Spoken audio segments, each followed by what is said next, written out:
நம்முடைய கர்த்தர் ராஜரீகம் பண்ணுகிறார். ஹல்லேலூயா. கர்த்தருடைய ஆவியானவர் நம்மோடு கூட பேசுவாராக. ஆமேன். ஹல்லேலூயா. இடம், பொருள், ஏவல், இந்த மூன்றும் மிக மிக முக்கியம் ஒரு வெற்றிகரமான கிறிஸ்தவ வாழ்க்கை வாழ்வதற்கு. இப்போ இந்த மூன்றையும் கொஞ்சம் ஆழமாக பார்க்க போகிறோம். முதலாவது இடம். கர்த்தர் நமக்கு எப்போ எங்கே இருக்கணும்னு சொல்கிறாரோ அங்கே திருச்சபை மக்கள் இருக்கணும். அந்த இடத்தை விட்டு வேறொரு இடத்தை குறித்து நமக்கு ஒரு சிந்தனை வரக்கூடாது.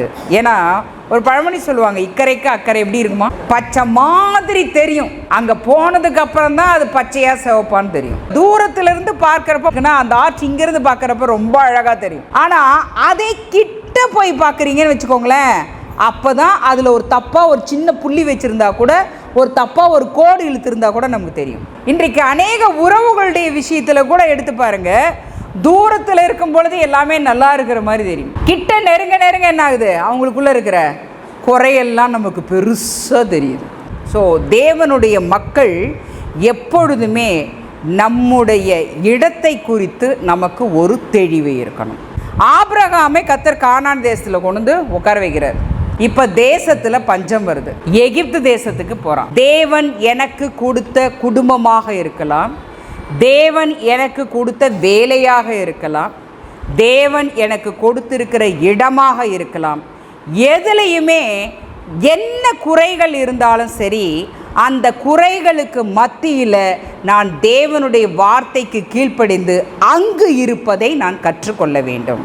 இந்த ஆபிரகாமைத்தான் பின்னாடி கர்த்தர் என்ன சொல்கிறாரு, விசுவாசிகளின் தகப்பன் அப்படின்னு சொல்கிறாரு. ஒரு காலத்தில் எப்படி இருந்தது, பயம். அவளை தன்னுடைய சகோதரின்னு சொல்கிறான். வேலைக்காரர்கள் வேலைக்காரிகள் எல்லாத்தையும் கூட்டிகிட்டு வந்த நிமித்தம் இன்றைக்கும் இஸ்மவேலும் இஸ்ரவேலும் அடித்து கொண்டு இருக்கிறார்கள். இன்னொரு எக்ஸாம்பிளை பார்க்கலாம். லோத்து. சோதோம் கொமோராவை அழிக்க புறப்பட்டு போகிறார்கள் தேவனுடைய தூதர்கள். அதனால் ஆபிரகாம் என்ன பண்ணுறான், கர்த்தர்கிட்ட ஜெபம் பண்ணுறான். தேசத்தை அடிக்கும் பொழுது யாரை நினைக்கிறாரு, ஆபிரகாமை நினைக்கிறார். இந்த லோத்துவையும் லோத்துவுடைய குடும்பத்தாரையும் காப்பாற்றுகிறார். இவன் புறப்பட்டு செல்றதுக்கு தாமதித்து கொண்டே இருக்கிறான். ஏன், போய் மருமக்கள்கிட்ட போய் கெஞ்சுறான், நீங்களும் வந்துருங்கப்பா, இந்த ஊரையே பட்டணத்தை எல்லாத்தையும் கர்த்தர் அழிக்க போறாரு. அவங்க பரிகாசம் பண்றாங்க. இவனுக்கு என்ன பண்ண தோணல, அவங்கள விட்டுட்டும் போக தோணல, தாமதிச்சுக்கிட்டே இருக்கிறான்.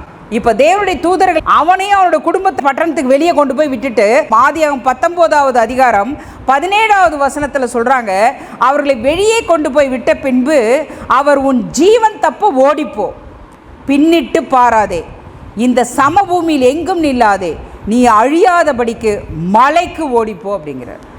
இப்போது லோத்து என்ன பண்ணுறான் பாருங்க, அப்படியல்ல ஆண்டவரே, உமது கண்களில் உமது அடியேனுக்கு கிருபை கிடைத்ததே, என் பிராணனை காக்க தேவரீர் எனக்கு செய்த கிருபையை பெரிதாக விளங்க பண்ணினீர், மலைக்கு ஓடி போக என்னால் முடியாது, தீங்கு என்னை தொடரும், நான் மரித்து போவேன், அதோ அந்த ஊர் இருக்கிறதே, நான் அதற்கு ஓடி போகத்தக்கதாய் அது கிட்ட இருக்கிறது, சின்னதுமாய் இருக்கிறது, என் பிராணன் பிழைக்க நான் அங்கே ஓடி போகட்டும், அது சின்ன ஊர்தானே என்றான். பாருங்கள், நம்ம செய்கிற ஒரு பெரிய தப்புத்தை என்ன தெரியுமா, கர்த்தர் நமக்கு எது நல்லதுன்னு நினச்சி அந்த இடத்துக்கு போக சொல்கிறாரோ அந்த இடத்துக்கு நாம் போக மாட்டோம். ஆனால் நாமளாக ஒரு தீர்மானத்தை எடுத்துட்டு கர்த்தருக்கே நம்ம டைரக்ஷன் கொடுப்போம். நம்ம வாழ்க்கையில் அவர் தான் நமக்கு டைரக்டராக இருக்கணும், நாம் அவருக்கு டைரக்டராக இருக்கக்கூடாது. எல்லா விஷயத்தையும் தேவனுடைய சமூகத்திற்கு எடுத்து சென்று, ஆண்டவரே நான் இதில் நான் என்ன செய்யணும், எப்படி செய்யணும், யாரோடு பேசணும், எப்படி பேசணும், இதை தேவனுடைய ஆலோசனைகளை கேட்டு அதன்படி நம்ம நடக்கிறது இல்லை. மாறா நம்ம எல்லாத்தையும் தீர்மானித்து முடிச்சுட்டு, ஆண்டவரே இதை நான் செய்ய போகிறேன், நீங்கள் இதெல்லாம் எனக்கு கூட இருந்து நீங்கள் செஞ்சு கொடுங்க அப்படின்னு சொல்லிட்டு நம்ம அவருக்கே நம்ம டைரக்ஷன் கொடுத்துருவோம். இப்போ லோத்து அதை தான் பண்ணுறான். ஒரு தீமையான இடத்துக்காகத்தான் நம்மளை போக சொல்லுவார். இப்போ லோத்து வாயிலேருந்து என்ன வருது, தீங்கு என்னை தொடருங்கிறான். நான் அங்கே போனால் நான் மரித்து போவேன்னு சொல்கிறாரு. சாகடிக்கவா லோத்து அங்கே அனுப்புவார். அதை சாகடிக்கணும்னா சோதோம் கொமோராலே அடிச்சுட்டு போயிடலாமே. கர்த்தரை குறித்தோ, அவர் நம்ம மேத வைத்திருக்கிற அன்பை குறித்தோ, அவர் நமக்கு வெளிப்படுத்துகிற கிருபை குறித்தோ நம்முடைய மனசில் இருக்கிற என்ன நம்ம என்ன அவரை காட்டிலும் மகா பெரியவர்களா? அவர் ஆலோசனையில் ஆச்சரியமானவர், செயலில் மகத்துவம் உள்ளவர். ஹல்லேலூயா. அவருக்கு ஆலோசனை சொல்லத்தக்கவன் யார் இந்த பூமியில? சமுத்திரத்தின் அலைகள் மீறாதபடிக்கு ஒரு எல்லையை நான் வச்சிருக்கிறேன். சமுத்திரத்தின் அலைகள் ரெஸ்ட் எடுக்குதா? ஆனாலும் அவர் ஒரு கட்டளை கொடுத்தாதான் அந்த அலை எல்லை மீறி ஒரு சுனாமியவே கொண்டு வர முடியும்.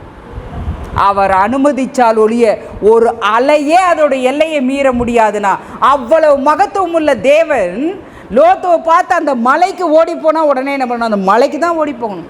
மலைக்கு ஓடி போகிறதுக்கு உண்டான பலத்தை கொடுத்திருப்பார். அந்த இடத்துல தீங்கு இல்லாதபடிக்கு பாதுகாத்து கொள்ளுகிறவராக இருப்பார்.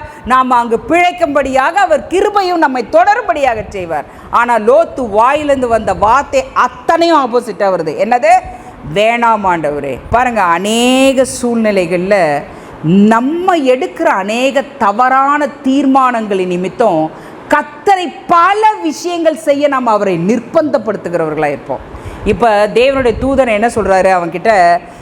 அதற்கு அவர், நீ கேட்டுக்கொண்ட ஊரை நான் கவிழ்த்து போடாதபடிக்கு இந்த விஷயத்திலும் உனக்கு அனுக்கிரகம் பண்ணினேன். ஏன்? சோதம் குமாரோடைய பாவம் அந்த சேவார் வரைக்கும் இருக்குது. அந்த ஊரையும் கர்த்தர் கவிழ்த்து போடதான் ஐடியா பண்ணியிருக்கிறாரு. இப்போ ஆமாம், அந்த ஊருக்கு போகிறேன்னு சொன்னதுனால இப்போ அவர் என்ன சொல்கிறாரு? நீ கேட்டுக்கொண்ட ஊரை நான் கவிழ்த்து போடாதபடிக்கு இந்த விஷயத்திலும் அனுக்கிரகம் பண்ணினேன். நம்ம அநேக தவறான முடிவுகள் நம்முடைய வாழ்க்கையில் எடுப்போம், ஆண்டவரிடத்தில் விசாரிக்காம. ஆனாலும் கர்த்தர் நம்ம மேலே வச்சிருக்கிற அன்பு, நம்ம தவறு செய்யும் பொழுதெல்லாம் அதை எப்படியாவது சரிப்படுத்த அவர் எல்லா விதத்திலும் அவர் முயற்சி எடுக்கிற தெய்வமா இருக்கிறார். ஹல்லேலூயா. இப்போ என்ன பண்றாரு? நீ போப்பா அப்படிங்கிறாரு. அங்கே போய் தீவிரமாய் அங்கே ஓடி போய் தப்பித்துக்கொள், நீ அங்கே போய் சேரு மட்டும் நான் ஒன்றுமே செய்ய முடியாது அப்படிங்கிறாரு. அந்த ஊர் சோவாருக்கு ஓடுறான். 29வது வசனம் பாருங்க. ஆபிரகாமுடைய ஜெபத்து நிமித்தம் கர்த்தர் லோத்தையும் அவனுடைய குடும்பத்தாரையும் காப்பாற்றுகிறார்னா அதுக்கு காரணம் என்ன? முதல்ல கீழ்ப்படிதல், ரெண்டாவது விசுவாசம், மூணாவது கர்த்தரை எல்லோருக்கும் சொல்லி கொடுத்தான், கர்த்தருக்குள் நடத்தி கொண்டு சென்றான்.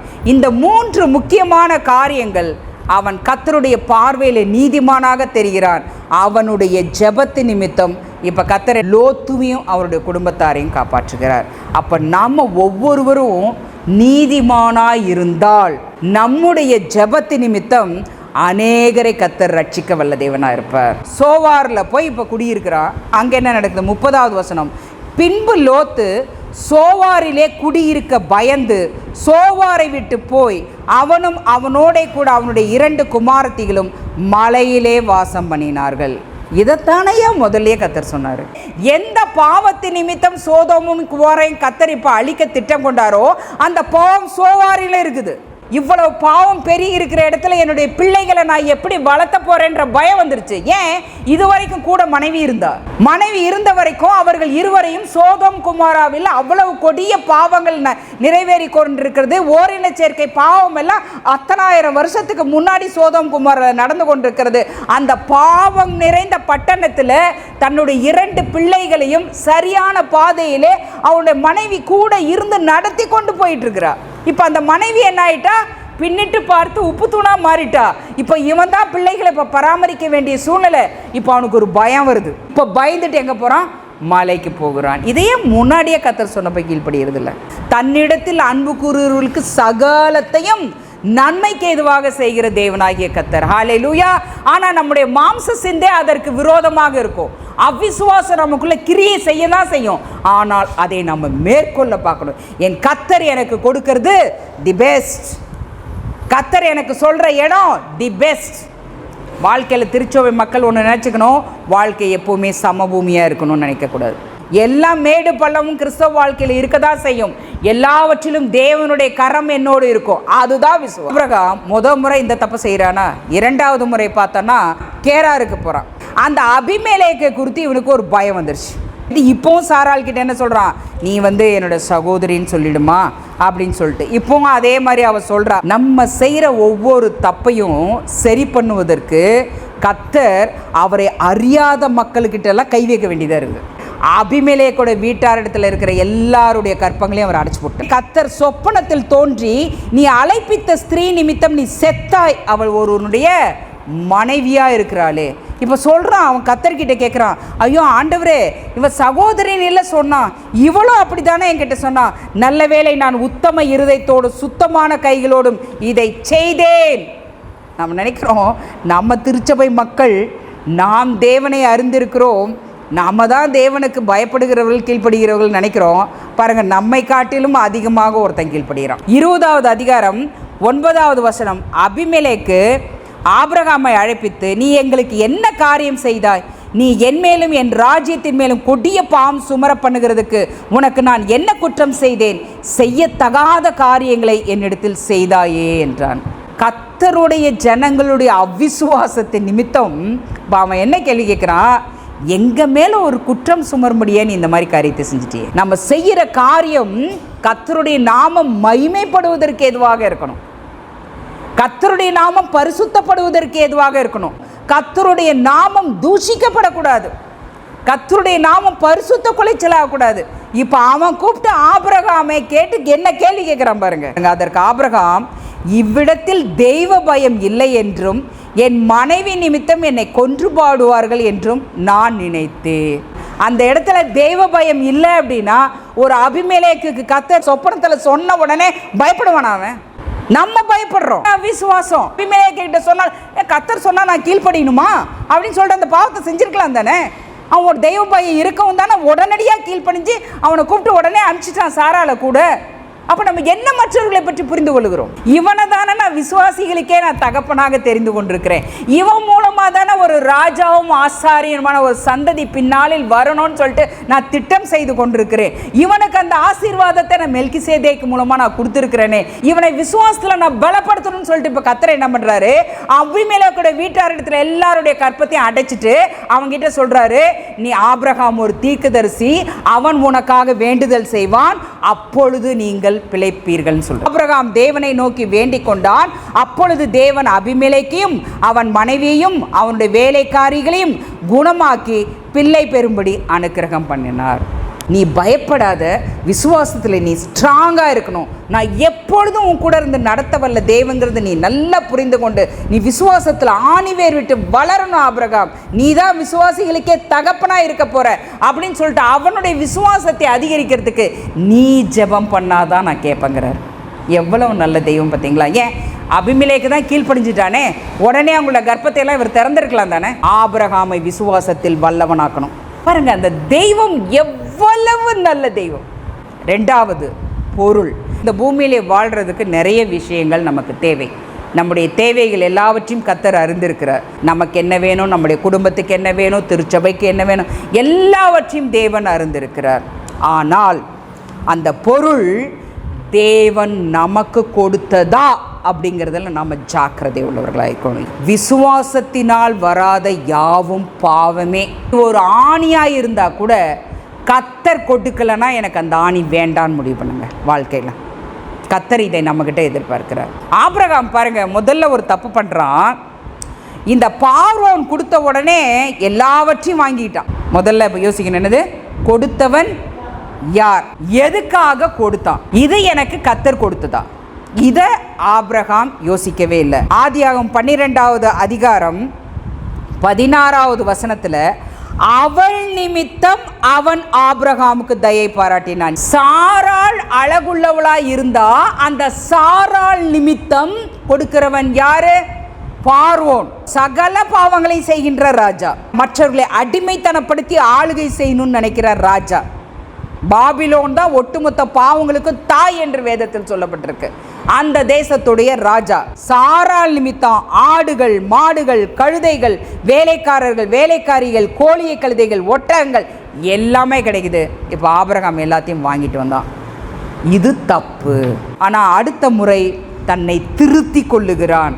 அதே லோத்துவுக்காக, சோதோம் கொமோரா ராஜாக்களுக்காக அவர்களை சிறைப்படுத்தி கொண்டு போன ராஜாக்களோடு யுத்தம் செய்து தன்னுடைய சகோதரன் உள்ள ஊரார் எல்லாத்தையும் மீட்டு கொண்டு வருகிறான். அவர்களுடைய பொருட்களை எல்லாம் மீட்டு கொண்டு வருகிறான். ஆதியாகமம் 14வது அதிகாரம் 21வது வசனத்தில் சோதோமுடைய ராஜா ஆபிரகாம் பார்த்து என்ன சொல்கிறான்? நீ என்ன பண்ணுங்க, ஜனங்களை எனக்கு கொடு, பொருளெல்லாம் நீ வச்சுக்கோ அப்படின்னு ஆபிரகாம்கிட்ட சொன்னப்போ அப்பா ஆபிரகாம் சொல்கிறான், சோதோமுடைய ராஜாவை பார்த்து, என்னை ஐஸ்வர்யவானாக்கினேன் என்று நீர் சொல்லாதபடிக்கு நான் ஒரு சாரட்டையாகிலும் பாதரட்சையின் வாரையாகிலும் உமக்கு ஒன்றானவைகளில் யாதொன்றையாகிலும் நான் எடுத்துக்கொள்வதில்லை. இதுதான் சரியான முடிவு. கர்த்தர் தான் நமக்கு என்ன கொடுக்கணும். கர்த்தர் என்னை பிச்சை எடுக்கிற நிலைமையில வச்சாருன்னா சந்தோஷம். ஐஸ்வர்யவான் சாப்பிட்டு மீதியான துணிக்கைகள், கீழே விழுந்த துணிக்கைகளை சாப்பிட்டு தன் பசியாரின லாசருக்கு ஆபிரகாமோட மடி கிடைத்தது. ஆனால் ஐஸ்வர்யவானுக்கோ ஆபிரகாமுடைய மடி கிடைக்கவில்லை, பாதாளத்துக்கு தான் போனோம். அதனால தேவன் என்னை எந்த நிலையில வைத்திருந்தாலும் நம்ம சந்தோஷமா இருக்கணும். ஆனால் தேவன் கொடுக்காத பொருளை ஏற்றுக்கவே கூடாது, அது யார் கொடுத்தாலும் சரி. மத்தேயு 10வது அதிகாரம், ஏற்றுக்கொள்ளுகிறவன் என்னை ஏற்றுக்கொள்ளுகிறான், என்னை ஏற்றுக்கொள்ளுகிறவன் என்னை அனுப்பினவரை ஏற்றுக்கொள்ளுகிறான். தீர்க்கதரிசி என்னும் நாமத்தின் நிமித்தம் தீர்க்கதரிசியை ஏற்றுக்கொள்ளுகிறவன் தீர்க்கதரிசிக்கு ஏற்ற பலனை அடைவான். பாருங்க, ஆசீர்வாதத்தை இவ்வளோ லகுவா பெறுவதற்கு வழி நம்ம வேதத்தில் தான் இருக்கு.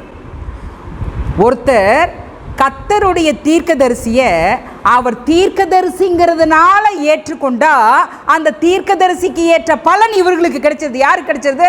ஏற்றுக்கொண்டவர்களுக்கு கிடைச்சது. நீதிமான் என்னும் நாமத்தின் நிமித்தம் நீதிமானை ஏற்றுக்கொள்ளுகிறவன் நீதிமானுக்கு ஏற்ற பலனை அடைவான். தாவீத ராஜாங்கிற அந்த பதவியில இருக்கிறதுக்காக ஏற்றுக்கொள்வது அல்ல, தாவீது தேவனால் தெரிந்து கொள்ளப்பட்ட, தேவனால் அபிஷேகம் பண்ணப்பட்ட, தேவனால் முன்குறிக்கப்பட்ட ராஜா என்ற நாமத்தின் நிமித்தம் அவனை ஏற்றுக்கொள்ளுகிறவன் அதற்கேற்ற பலனை அடைவான். வித்தியாசம் புரியுதா ரெண்டுக்கும்?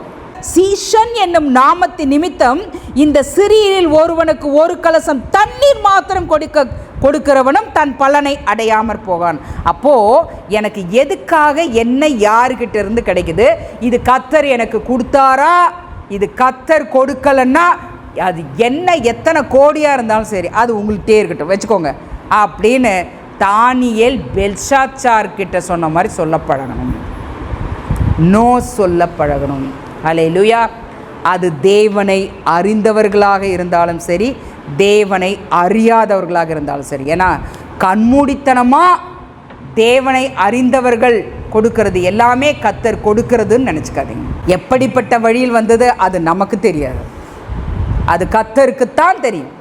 ஒவ்வொருத்தருடைய காரியமும் ஒவ்வொருத்தருடைய அந்தரங்கங்களும் அவர்களுடைய இருதயத்தில் இருக்கிற நோக்கங்கள் எல்லாம் அவங்க மனசுல எந்த சிந்தையோடு கொடுக்குறாங்க அது கர்த்தருக்கு தான் தெரியும்.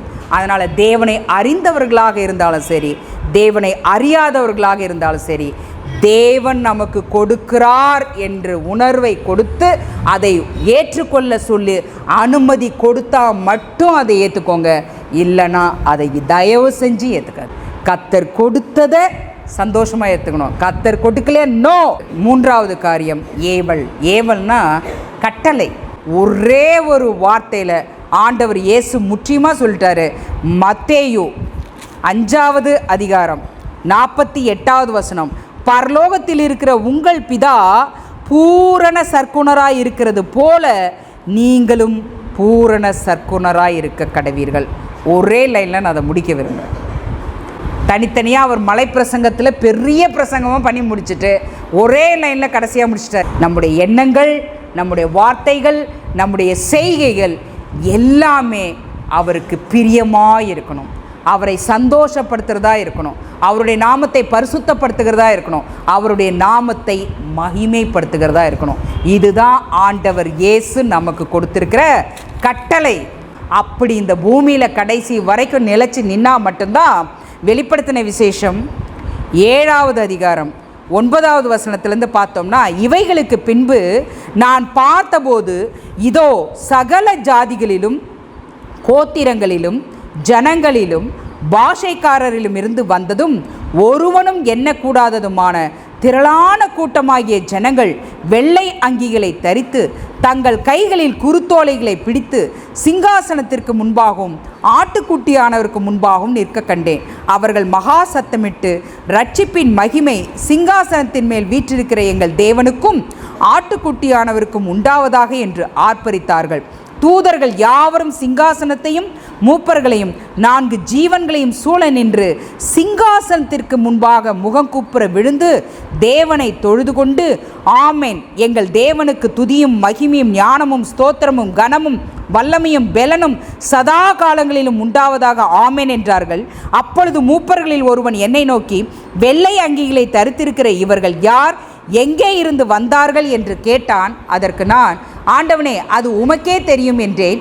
அப்பொழுது அவன், இவர்கள் மிகுந்த உபத்திரவத்தில் இருந்து வந்தவர்கள், இவர்கள் தங்கள் அங்கிகளை ஆட்டுக்குட்டியானவருடைய இரத்தத்திலே தோய்த்து வெளுத்தவர்கள் ஆனபடியால் இவர்கள் தேவனுடைய சிங்காசனத்திற்கு முன்பாக இருந்து இரவும் பகலும் அவருடைய ஆலயத்திலே அவரை சேவிக்கிறார்கள். சிங்காசனத்தின் மேல் வீற்றிருக்கிறவர் இவர்களுக்குள்ளே வாசமாயிருப்பார். இங்கே 2 விஷயம் அங்கே சொல்லப்பட்டிருக்கு. இவர்கள் மிகுந்த உபத்திரவத்திலிருந்து வந்தவர்கள். இன்னைக்கு உபத்திரவம்னா நமக்கு ரொம்ப பயம் வந்துடுது, பாடுகள்னால் நமக்கு ரொம்ப பயம் வந்துடுது. அப்போஸ்தலருடைய நிருபங்கள்லாம் எடுத்து வாசித்தோம் அப்படின்னா, அப்போஸ்தலர்கள் ஆண்டவருடைய நாமத்தின் நிமித்தம் வருகின்ற பாடுகளையும் அவமானங்களையும் நிந்தைகளையும் சந்தோஷமாக எண்ணினார்கள். ஆண்டவர் இயேசு அதுதான் மத்தேயுல சொன்னார், என் நிமித்தம் உங்களை துன்பப்படுத்தி பலவிதமான பொய்யான வார்த்தைகளை உங்களை குறித்து சொல்வார்கள் என்றால் சந்தோஷப்பட்டு களி கூறுங்கள். நம்ம கேட்கறதெல்லாம் கத்தர் கொடுத்தா சந்தோஷம் நினைக்கிறேன். இப்படி தான் நம்ம நினைக்கிறோம். நான் கேட்குற மாதிரி மனைவி அமையணும், கணவன் அமையணும், பிள்ளைகள் நிலம் அமையணும், வீடு அமையணும், வேலை அமையணும், சம்பளம் அமையணும், இதெல்லாம் அமைஞ்சா சந்தோஷம் நினைக்கிறோம். ஆனால் ஆண்டவர் இயேசு என்ன தெரியுமா சொன்னார், என் நிமித்தம் உங்களை அவமானப்படுத்தினாலும் சரி, என்னுடைய வழியை பின்பற்றுகிறது நிமித்தம் உங்களை தூஷித்தாலும் சரி, உங்களை உபத்திரவத்துக்கு உட்படுத்தினாலும் சரி, உங்களை பற்றி பொய் குற்றச்சாட்டுகள் சொன்னாலும் சரி, சந்தோஷப்பட்டு களி கூறுங்கள். பரலோகத்தில் உங்களுக்கு பலன் மிகுதியாயிருக்கும். அவர்கள் மிகுந்த உபத்திரவத்தில் இருந்து வந்தவர்கள். அப்போஸ்தலர்கள் அப்படி தானே ஏற்றுக்கிட்டாங்க. கொண்டு போய் ஜெயிலில் போடான்னு சொல்லிட்டு, நான் இங்கேயும் துதிச்சு பாடுறையா, எங்கே போட்டாலே எனக்கு சந்தோஷம். பாடுகளில் அவர்கள் களிகூற பழகி கொண்டார்கள். அந்த உபத்திரவங்களை சந்தோஷமாய் அவர்கள் ஏற்றுக்கொள்ள பழகினாங்க. இன்னைக்கு முதல்ல அப்படி மனசு நமக்கு இருக்கா? 2வது, தங்களுடைய அங்கிகளை ஆட்டுக்குட்டியானவருடைய இரத்தத்திலே தோய்த்து வெளுத்தவர்கள். கர்த்தர் நம்ம ஒவ்வொருவரும் ஆண்டவர் இயேசுவை இரட்சகராக ஏற்றுக்கொண்டு பரமபிதாவை விசுவாசித்து ஏற்றுக்கொண்ட உடனே அவருடைய பிள்ளைகளாகும்படியான அதிகாரத்தை நமக்கு கொடுத்துடுறார். ரட்சிப்பின் வஸ்திரத்தை நமக்கு கொடுத்துருக்கிறார். இந்த ரட்சிப்பின் வஸ்திரம் அதுக்கப்புறம் அது கரைபட்டு விடக்கூடாது, பாவம் ஒட்டி கொள்ளக்கூடாது. யோவான் 1வது அதிகாரத்தில் சொல்லப்பட்டிருக்கு, அவர் தேவனுடைய வார்த்தை, அந்த தேவனுடைய வார்த்தையானவர் நம்மை போல மாம்சமும் இரத்தமும் உள்ளவராய் இந்த பூமியிலே அவதரித்தார் என்று சொல்லப்பட்டிருக்கு. அப்போ அவருடைய இரத்தம்ங்கிறது அவர் மூலமாக வெளிப்படுத்தப்பட்ட தேவனுடைய வார்த்தை, தேவனுடைய ராஜ்யத்தின் சுவிசேஷம். அந்த வார்த்தையை படித்து தியானித்து தங்களுடைய ரட்சிப்பின் வஸ்திரங்கள் எல்லாம் அழுக்காகாமல் பார்த்து கொள்ளுகிறார்களே, தோய்த்து வெளுத்துக்கிட்டு இருப்பாங்க. ஒரு காலத்தில் பொறாமப்பட்டிருப்போம். ஆனால் அதே ஆண்டவருடைய வார்த்தையை படிக்கும் பொழுது, ஐயோ பொறாமைங்கிறது ஒரு எலும்புரிக்கு நோயின்னு வேதத்தில் சொல்லப்பட்டிருக்கு. இனிமேல் நான் யாரை பார்த்தும் பொறாமப்படக்கூடாது அப்படின்னு சொல்லிட்டு நம்ம கரெக்ட் பண்ணோம் அப்படின்னா, நம்ம ஆண்டவர் இயேசுவின் ரத்தத்தினால நம்மளுடைய வஸ்திரங்களை தோய்த்து வெளுக்கிறோன்னு அர்த்தம். ஒரு காலத்தில் யார் என்ன பேசினாலும் எரிச்சல் வரும். அவங்க ஒரு வார்த்தை சொன்னால் நம்ம 10 வார்த்தை சொல்லிட்டு இருந்திருக்கலாம். இதை நான் மாற்றிக்கொள்கிறேன் அப்படின்னா, இன்றைக்கி ஆண்டவர் இயேசுடைய ரத்தத்தினால என்னோடய வஸ்திரத்தை நான் தோய்த்து கொண்டு இருக்கிறேன், வெளுத்து கொண்டு இருக்கிறேன்னு அர்த்தம். அப்படியே அது வெண் வஸ்திரமாக மாறும். அங்கே ஒரு சின்ன டாட்டு கூட தெரியக்கூடாது. இதில் டெய்லி நம்மளை தோய்த்துக்கிட்டே இருக்கணும். அதுக்கு ஒரு நாள் கூட பிரேக் கொடுக்கக்கூடாது. 10,000 ரூபா போட்டு ஒரு ட்ரெஸ்ஸை வாங்கிட்டோம், வெளியே ஒரு ஃபங்க்ஷனுக்கு போட்டு போனோம். அங்கன்னு பார்த்து அங்கே உட்காந்து சாப்பிட்டுட்டு இருக்கிறப்ப என்னாச்சு, ஏதோ ஒரு எண்ணெய் பதார்த்தம் பட்டுப்புடவை மேலே விழுந்துருச்சு. அந்த இடத்துல அப்படியே எண்ணெய் பிசுக்கு ஒட்டிருச்சு. நம்ம நார்மலாக போடுற சொல்யூஷன் போட்டால் அதில் போக மாட்டேங்குது. போனால் போதுன்னு விட்டுறோம். 10,000 ரூபா போட்டு வாங்கின முடியாது. போ ட்ரை கிளீனிங்கை தேடு. சிஸ்டர் உங்களுக்கு தெரியுமா சிஸ்டர், என்ன ஸ்டெயின் ரிமூவர் போட்டால் இந்த ஸ்டெயின் போகும்? ஒன்றே ஒன்று தான், அந்த பட்டு புடவையில் இருக்கிற அந்த அழுக்கு போச்சுன்னா அன்னைக்கு சாதிச்சிட்டீங்க. சந்தோஷம் வருதா இல்லையா? ஏன்? அதுக்கு விலை மதிக்க முடியாது நமக்குள்ளே இருக்கிற ஆன்மா. அப்போ இந்த ஆன்மா நித்திய ராஜ்யத்துக்கு போகணும் அப்படின்னா இந்த ஆத்மாவை நான் போட்டு வெளுத்துக்கிட்டே இருக்கணுமே. ஒவ்வொரு நாளும் தயவு செஞ்சு நம்ம ஆத்மாவை வெளுப்பதற்கு ஒரு டைம் கொடுங்க. நேற்றை விட இன்றைக்கி என்னோட அழுக்கு குறையணும், நேற்றை விட இன்றைக்கு என்னிடத்தில் இருக்கிற குறைகள் குறையணும், மாசுகள் குறையணும். அப்படியே குறைஞ்சு ஒரு ஸ்டேஜில் என்னுடைய ரட்சிப்பின் வஸ்திரம் முழுவதும் வெண் வஸ்திரமாக இருக்கணும். அதுக்காக தான் எப்போவுமே தனி ஜெபம் நம்முடைய வாழ்க்கையில் முக்கியம். குடும்ப ஜெபம் செய்கிறோம், திருச்சபையார் ஒருமனப்பட்டு ஜெபிக்கிறோம், இது எல்லாமே முக்கியம். அதே போல் தனி ஜெபம் ரொம்ப முக்கியம். இந்த தனி ஜெபம் தான் ஆண்டவர் இயேசுவோட ரத்தத்தில் நம்மளை போட்டு வெளுக்க வைக்கும், துவைக்க வைக்கும். அல்லேலூயா. தேவரீர், நான் உங்களுடைய பார்வையில் எப்படி இருக்கிறேன், என்னுடைய கிரியைகள்லாம் எப்படி இருக்குது, என்னுடைய எண்ணங்கள்லாம் எப்படி இருக்குது, என்னுடைய யோசனைகள்லாம் எப்படி இருக்குது, என் வாயிலிருந்து வருகின்ற வார்த்தைகள்லாம் எப்படி இருக்குது, நான் உம்மை சந்தோஷப்படுத்துகிறேனா, உம்மை துக்கப்படுத்துகிறேனா, உம்மை கோபப்படுத்துகிறேனா, என்னோடய காரியங்கள் உண்மை மகிமையாக இருக்கா அப்படின்னு சொல்லி ஒவ்வொரு நாளும் அந்த தனி ஜெபத்தில் தான் நம்ம ஆண்டவர் இயேசுவின் ரத்தத்தினால நம்மளை வெளுக்க முடியும். சிங்காசனத்தில் இருக்கிறவர் இவர்களுக்குள் வாசமாயிருப்பார், நமக்குள் வாசமாய். நீதிபரர் நமக்குள்ள வாசமாய் இருந்தாதான் நம்ம நீதிமான். நாம் நீதிமான்களாய் இருந்தோம் என்றால் கர்த்தர் நம்முடைய ஜெபத்தை கேட்டு அநேகரை ரட்சிக்க வல்ல தேவனாயிருப்பார், அநேகரை அழிவிலிருந்து காக்க வல்ல தேவனாயிருப்பார். யூதாவில் சொல்லப்பட்டிருக்கு, சிலரையாவது அக்னியிலிருந்து நாம் இழுத்து காப்பாற்றலைன்னா நமக்கு பரலோக ராஜ்யத்தில் இடம் கிடைக்காது. தேவனுடைய திருச்சபை மக்கள் இந்த இடம், பொருள், ஏவல் அறிந்து நம்முடைய கிறிஸ்தவ வாழ்க்கையில் நாம் செயல்படணும். ஹல்லேலூயா. கண்களை மூடுவோம். நீர் எங்களை நீதிமான்களாக இருக்கும்படியாக நீர் தெரிந்து கொண்டிருக்கிறீரப்பா. இந்த உலகத்தில் இருந்து எங்களை நீர் வேறு பிரித்த நோக்கம் மகா பெரிதார். எங்கள் நிமித்தம் நாங்கள் இருக்கிற பட்டணம் ஆசீர்வதிக்கப்படணும் ராஜா. இந்த பட்டணத்தில் இருக்கிற மக்கள் ஆசீர்வதிக்கப்படணும் ராஜா. இருளில் இருக்கிற ஜனங்கள் மகா பெரிய வெளிச்சத்தை காணணும் தகப்பனே. மரண இருளின் திசையில் போய்கொண்டிருக்கிற மக்கள் மேல் வெளிச்சம் உதிக்கணும் தகப்பனே. எங்கள் நிமித்தம் இந்த பட்டணத்திற்கு ஒரு சேமம் உண்டாகணும், ஆசீர்வாதம் உண்டாகணும், ஆத்தும ஆதாயம் உண்டாகணும். வெண்வஸ்திரம் தரித்து கொண்டவர்களாய் நாங்கள் நிலைத்திருக்கும் பொழுது நீர் எப்பொழுதும் எங்களுக்குள் வாசமாய் இருப்பீரப்பா. கர்த்தர் தாமே எங்களை தொடர்ந்து வழி நடத்துவீராக. ஆண்டவர் இயேசுவின் நாமத்தில் ஜெபிக்கிறோம் பிதாவே, ஆமென்.